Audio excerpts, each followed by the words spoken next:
今日又係忙碌嘅一天啊！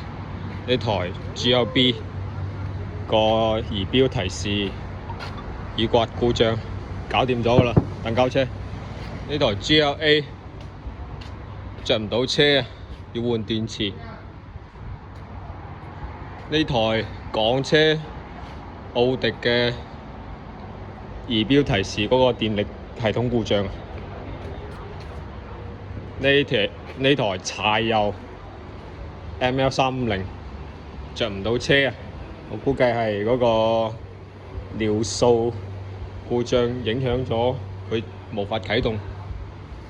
呢台 R 卡客戶反映個方向盤一放手之後，個方向盤搶住偏右。呢台 WM1 避震漏氣。